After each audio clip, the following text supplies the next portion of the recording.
Halo teman-teman, hari ini kita akan membahas tentang gimana sih caranya bisa lari sejauh 5 km tanpa harus berhenti ataupun jalan-jalan. Mari sama-sama ikuti.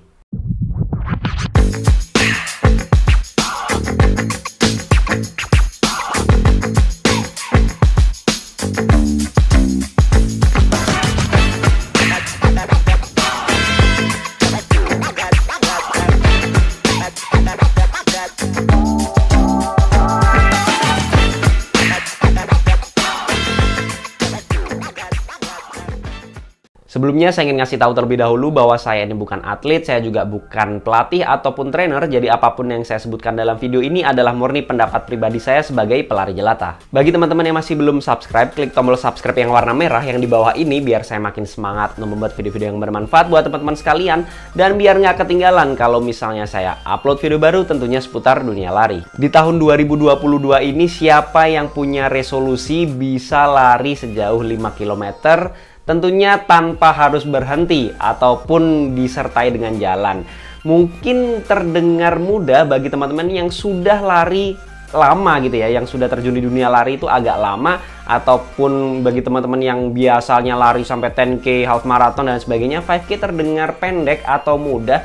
Tapi jangan salah, bagi teman-teman yang baru mulai lari atau baru mencoba, baru pengen aja, itu adalah jarak yang cukup menantang sebenarnya. Dan juga bagi teman-teman yang udah jauh-jauh larinya, kalau teman-teman inget-inget pasti pertama kali juga sama aja. Pada saat lari 5K pertama kali pasti merasa nggak semudah itu. Ada beberapa hal yang bisa dilakukan untuk menuju 5K tanpa harus berhenti. Tips yang pertama adalah pastikan waktu latihan yang cukup.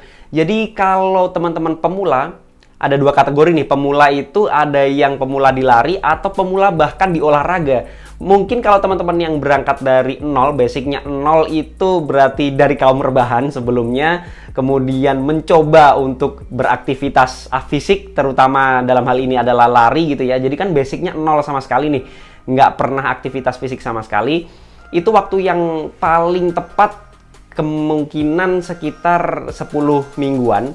Jadi kalau bagi saya 10 minggu adalah waktu yang cukup ideal untuk dari 0 sampai bisa 5 km tanpa harus berhenti. Jadi memang nggak secepat itu ya, jadi waktunya agak lama. Karena memang kalau dari 0 ini nggak bisa seinstan seminggu gitu, nggak mungkin. Karena perlu pembiasaan, badan kita perlu adaptasi, otot-otot yang ada di tubuh kita ini perlu diadaptasikan agar bisa endurance-nya cukup untuk bisa berlari sejauh 5 km tanpa harus berhenti. Tapi kalau teman-teman yang sebelumnya sudah aktif berolahraga, tapi nggak di lari mungkin ya, tapi baru terjun di dunia lari, mungkin 6 minggu udah cukup banget. Jadi kalau misalnya yang udah pernah aktif di dunia olahraga yang lain gitu ya, atau basket, mungkin sepeda atau apapun lah, itu saya rasa 6 minggu udah cukup banget. Pembiasaan ototnya tetap harus, cuman mungkin tidak berangkat dari nol sehingga membutuhkan waktu yang lebih singkat dibandingkan kalau teman-teman dari kaum rebahan. Tips yang kedua adalah tentukan 5K goal-nya. Kalau 5K ini goal-nya bisa jadi catatan waktu tertentu, bisa singkat, bisa cepat dan lain sebagainya. Tapi saya sarankan buat teman-teman pemula yang baru mulai pengen 5K, itu nggak perlu memikirkan kecepatan, pace, catatan waktu, itu semua jangan dipikirin deh. Kalau bisa mikir yang penting bisa finish strong. Jadi jangan maksa banget sampai bisa 5K, tapi 5K itu finishnya strong gitu ya. Jadi pada saat finish teman-teman tuh sehat, nggak perlu banyak pengorbanan yang berlebihan, maksa banget sampai sakit-sakit, nggak perlu. Tapi 5K finish strong. Ini adalah target yang menurut saya nggak muluk-muluk, tapi memang sangat bagus bagi teman-teman yang masih pemula. Kalau kita udah tahu goalnya, kita juga bisa menentukan pola latihannya. Jadi pola latihannya juga fokus sama endurance-nya. Jadi endurance kita yang kita latih. Jadi kalau latihan interval, kemudian threshold, fartlek dan lain sebagainya, saya rasa nggak perlu karena latihan-latihan tersebut adalah latihan yang fokusnya kepada peningkatan kecepatan. Tapi kalau cuman endurance ya latihannya cukup porsi-porsi endurance aja. Tips yang ketiga adalah weekly mileage. Jadi apa itu sebenarnya weekly mileage? Weekly mileage adalah jarak tempuh lari kita selama 1 minggu. Jadi kalau misalnya kita seminggu lari 3 kali gitu ya. Jadi jarak tempuhnya kita dapatkan selama kita lari 3 km itu. Jadi bukan sekali lari ya.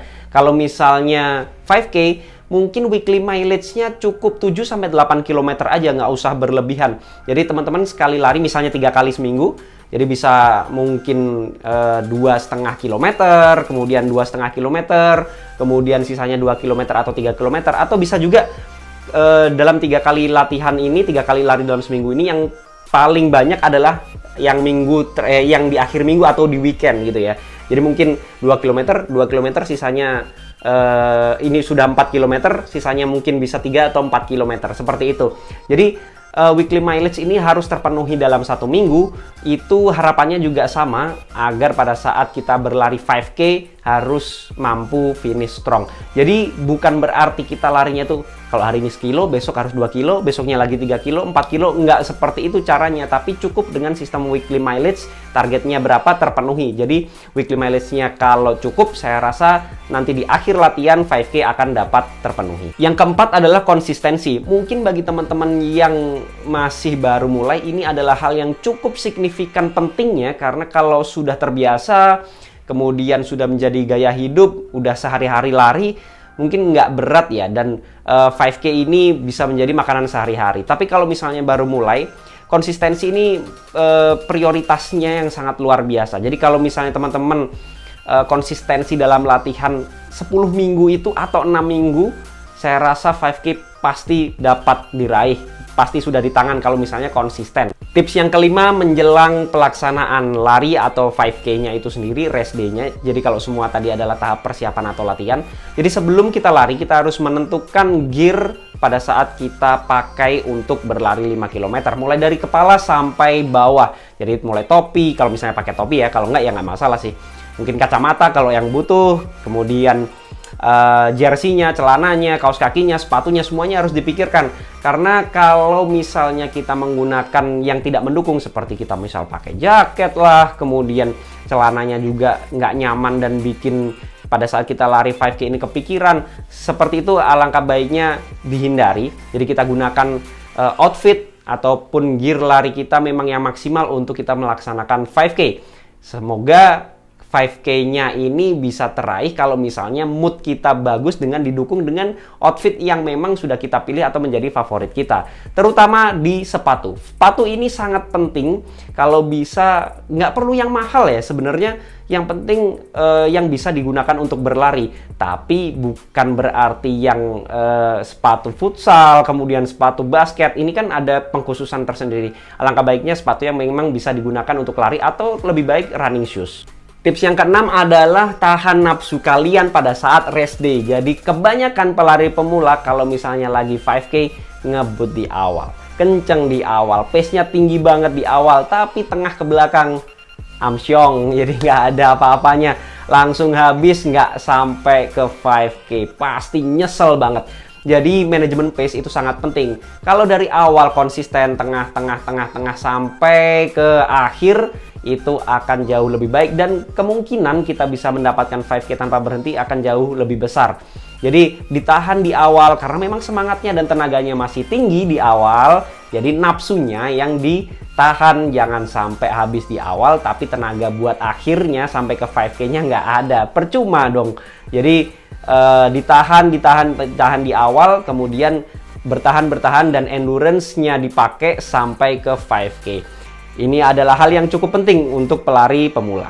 Jangan takut, jangan khawatir, kita semua pernah mulai dari paling bawah. Nggak mungkin tiba-tiba seseorang bisa lari langsung jauh banget, pasti semua berangkat dari paling bawah. Saya sendiri pun sama, 5K juga saya dulu nggak langsung bisa. Perlu perjuangan untuk bisa sampai lari 5K tanpa harus berhenti ya. Jadi jangan khawatir, mulai aja dulu. Yang penting konsisten, karena konsisten adalah kunci. Jadi jangan sampai teman-teman menyerah di awal atau kapok. Yang penting bertahap, pelan-pelan, sabar, dan kembali lagi konsisten.